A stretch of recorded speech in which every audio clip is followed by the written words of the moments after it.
Sabi ni Marie Buena kanina na pinag-iigib pa ng tubig. Kapag hindi nagkakaintindihan at lahat, may hampas ng walis Hindi tingting. po So, sinungaling Ano pa ba yung mga nakita mo? Nakita ko po sinisipa po ni Betcha yung lola niya. Tapos po, pinagtulungan po nila, pinaghahagis pa po nila yung mga gamit sa labas. O sabihin mo hindi. Oo, aminado kami, pinalayas namin Tapos tumutulo na yung dugo ng lola mo, hindi pinabayaan nyo man lang. Yung sugat ni Hindi Lola, nyo man lang matagal na yun. ginamot. Huwag kang papagawa dyan ng kwento. Tagal-tagal Hindi ako magpagawa ng kwento, Betcha. Hindi ako Elizabeth, magpagawa ng kwento, sabi mo Betcha. matagal na sugat, pero bakit tumudugo kung matagal na yung Ewan sugat? ko dyan kung anong chismis na naman. Pinabayaan lang po nila, hindi po nila ginamot. Sigurado ka? Ako po nataranta po ako kaya nila po si lola nasa bahay Di ba namin. yun ang araw na binato ng babasagin nung Matagal na po yung si Lola ni na bato Tupe? ng babasagin. Binato po ng asawa niya. Matagal na. Nasaan si Lola ngayon? Si lola po, Mhm. nandiyan. Nandiyan. Nasaan? Hindi, saan siya nakatira ngayon kasi pinalaya siya, Sa amin di ba? po.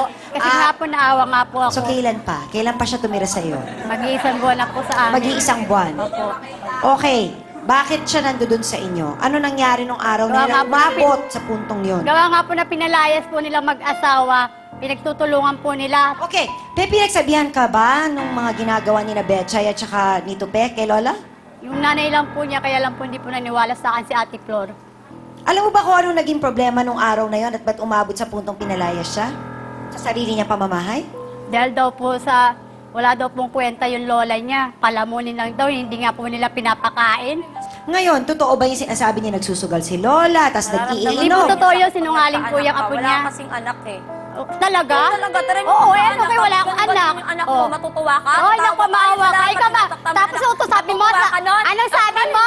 Nagagalit ang lola mo pag hindi dinadampot yung anak. At bakit ikaw anak mo, dapat damputin mo? Kaya ikaw ang ina, hindi ko utos sa matanda. Pag nagkaanak ka, mararanasan mo din yan. Mararanasan mo yung sakit, sinasaktan yung anak mo. Hindi mo na kinaya. Sino yun? Talaga nilipat na kami ng bahay. Hindi na kinaya! Okay, okay. Hindi lang daw si Elizabeth ang nagpalaya sa kanyang lola, pati siya. Ang talong bilang lalaki, bakit kina Elizabeth siya nakatira? Christopher Kundangan, humarap ka na!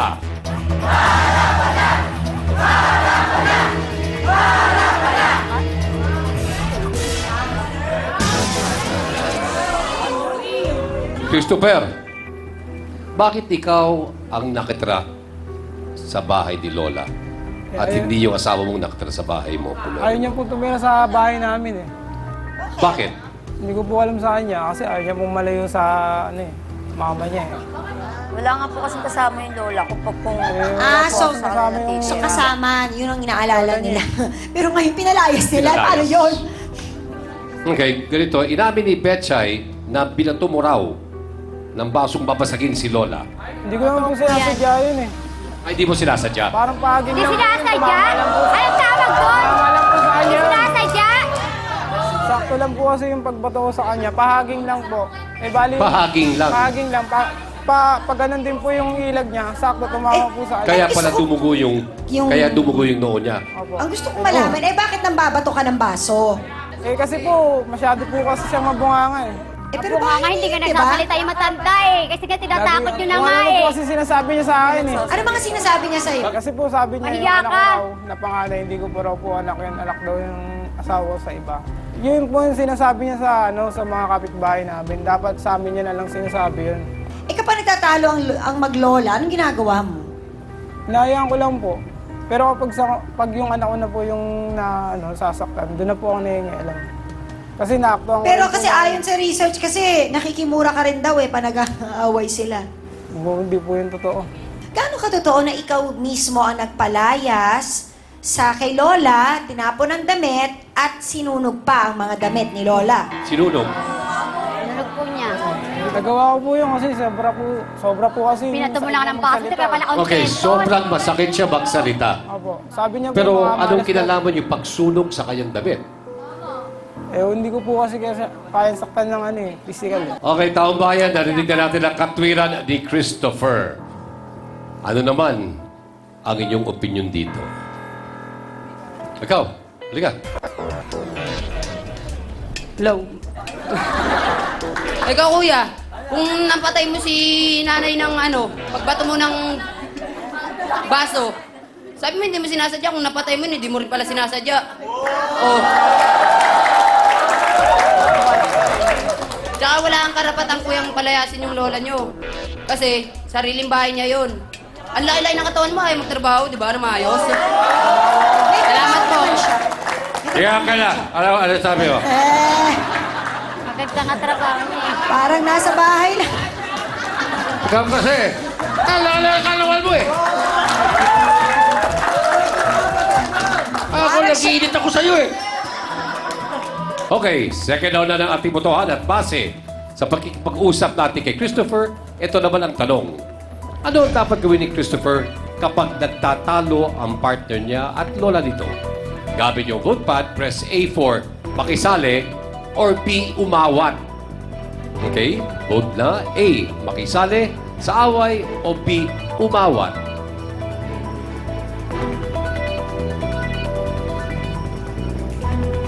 Ang ayon po sa ating mga botante, 89% na nagsasabing umawat na. Tapos 11% makisali. Okay. Okay din, ano? Weekly lang daw siya kung umuwi at mukhang okay naman ang lahat sa bahay nila tuwing dumarating siya. Kaya laking gulat niya nang mitsang pag-uwi niya ay wala na ang nanay niya sa bahay nito. Flor Farinas, humarap ka na!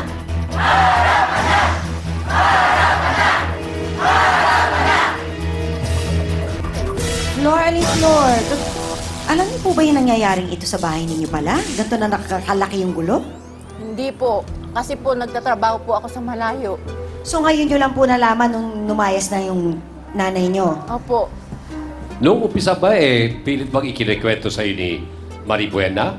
Pero ayaw niyo munang maniwala? Ayaw ko pong maniwala kasi ano ko po, maglola po sila magkasama. Tsaka wala po ako napapansing Okay, kung kakaiba. ano po ang nangyari pagkatapos, yan po ating alamin sa pagbabalik ng Face the People.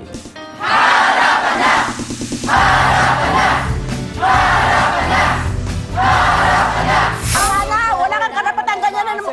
Ang ina ko! Ikaw! Dalawang kantong kundakit, sinunog mo! Binato mo pa ako ng baso. Ito! Tunogin mo pa yung damit ng matanda. Gusto mo ikaw sa punto? Lola. Ha? La. Ha? La. Gusto mo ikaw sa punto ngayon? Nakita ng teklat na yan? Ha?